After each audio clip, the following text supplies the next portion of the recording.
Hi there, welcome to this video. This is Tina from TinaHeals.com, and today I'm speaking to you about an Aries ascendant, an 8th house Scorpio moon, and a 4th house Cancer sun.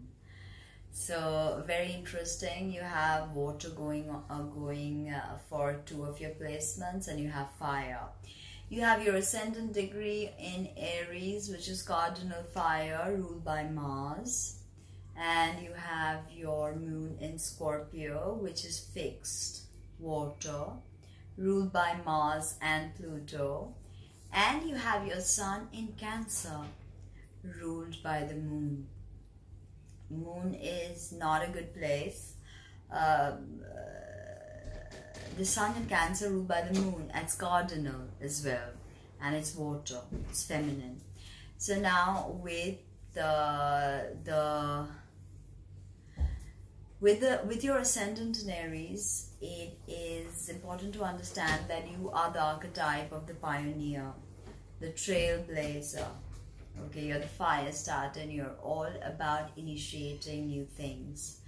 And Mars is the planet that rules you. It's about combativeness, competition, and war and strife. But it's also about our action principle. Okay, without Mars, we won't take any action or get anything done. So for you especially, because the Scorpio is also ruled by Mars in traditional astrology, it is important for you to understand Mars and how to empower Mars. Now, the ascendant is the degree of the zodiac rising on the eastern side of the horizon at the moment of your birth. And the sign on which it falls is your rising sign.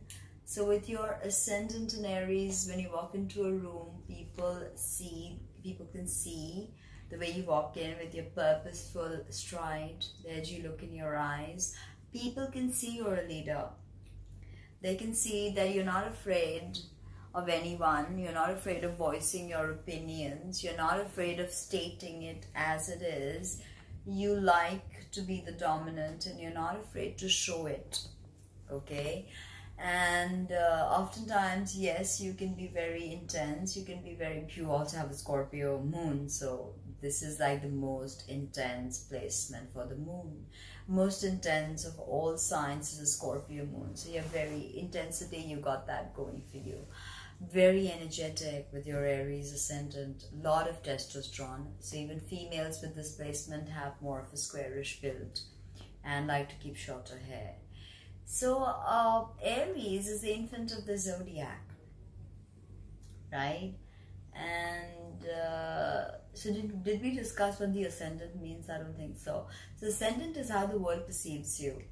Okay, it's a Jungian mask you wear. So people perceive your Martian energy when you walk into a room. You appear quite forceful. You can be overbearing at times. You're definitely very passionate. Both Aries and Scorpio are very passionate. Cancer too in its own way. So you definitely have a very passionate side to your personality. The ascendant is also how you look, and Aries rules the head. So this is a big part of who you are. Very sharp features, high cheekbones. You like to, decorate this part of your body, and it's a big part of who you are. It's a big part of your identity. Now, you could wear streaks in your hair. You could even have brittle hair if you have difficult aspects to Mars. And that could result in very many imbalances, which could, give you stuff like persistent acne, chronic headaches, migraines, hypertension, blood pressure, and all of that. So always keep your food balanced, because Virgo is your 6th house of health. So you always have to keep your 6th house or your Virgo energy in check, whose digestion, nervous system.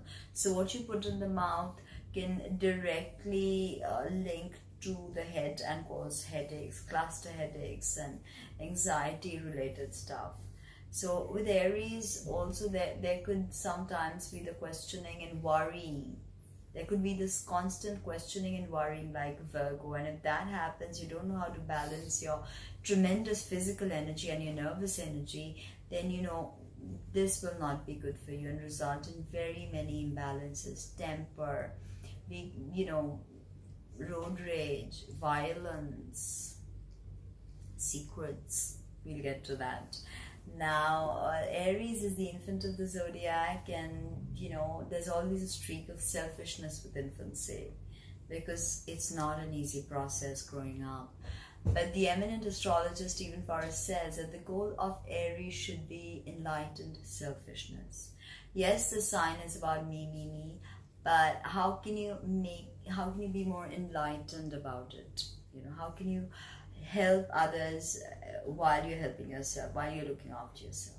Okay, so this is about pioneering new things. Aries is a tremendous visionary. Now, during hard aspects of Mars to your Mars, or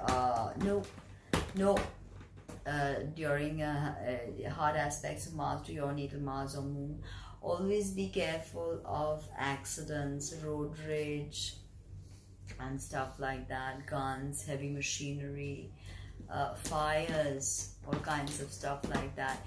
Aries and Scorpio are two signs of death according to esoteric astrology. So you die both in the fires of Aries and fires of Scorpio, and ultimately you become the phoenix.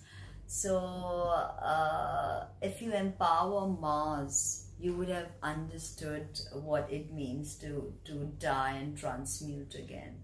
Okay, because you have an 8th house moon. Now the moon is the very opposite of your ascendant. It is who you are when the Jungian mask comes off. It's your childhood, your mother, your idea of nurturance, your home, how you nurture, how you will be as a mother, your emotions, your ESP, how you connect, your deeper feelings, all of this, okay? This is the moon. It's a very private part of you, and for you this is in Scorpio. Water, fixed. There's a stubborn side to you, okay? And very, very stubborn. You can be very intense with your Aries ascendant and Scorpio moon as well. I mean, this is as intense as it gets. I told you this is the most intense person of the zodiac, the Scorpio moon. High vibrations of Scorpio moon, protective, caring, exciting, adventurous. This is the archetype of the detective, the investigator. So you like to dig deep to arrive at truths. And ultimately, you're not just about the scorpion's sting, but you're about becoming the eagle, which is becoming spiritually aware. So Scorpio is actually the sign of initiation, when the soul starts to walk the path of discipleship. Okay, so it's not easy. Aries and Scorpio, both not easy. Even Cancer is not easy, but it is easier. Cancer is where your sun is. Moon does not do well in Scorpio. One would think, yeah, okay, it's a water sign, moon should do well, but no. The overbearing emotions of Scorpio are too turbulent for the moon to handle. This can result in emotional excesses, psychological issues, inner child trauma, traumas related to our childhood, woundings, sexual woundings. Scorpio rules the sexual organs. So take care of your sexual organs during your periods, during your cycle is very important to you. Moon and Scorpio, menstrual cycle. Always honor that. When you honor that, you touch base with your body and then touch base with your emotions. Because you can be very divorced with Aries and Scorpio with emotions. Scorpio, too much emotions. Aries, no emotion. So now coming to Cancer. So remember, moon is also your mother. So your mother may have had a lot of secrets, or your mother may have been able to dig deep and find truth. For some people, it even means the death of a mother, or death of a mother figure, or just your mother not being there for you the way you wanted your mother to be. Okay, Eighth house again, you can even gain an inheritance from your mother. So all depends on your full natal chart, of course. Now Sun does not do well in Cancer.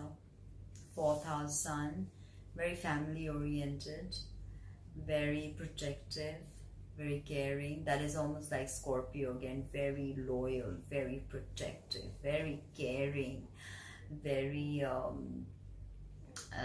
very family oriented. Cancer is the fourth sign where emotions are felt for the first time by the soul. It's the sign of home and hearth. Okay, Cancer rules the breast, the chest. Okay, and this is the sign of the mother and child. So you may have been very connected to your father emotionally. Your father was probably there for you emotionally. Okay, Cancerians, family is their biggest strength, and it can also be a source of their biggest wounds. So everything is about balance. It's cardinal, it's water. So there's definitely the universe is guiding you towards a healthier emotional fluidity.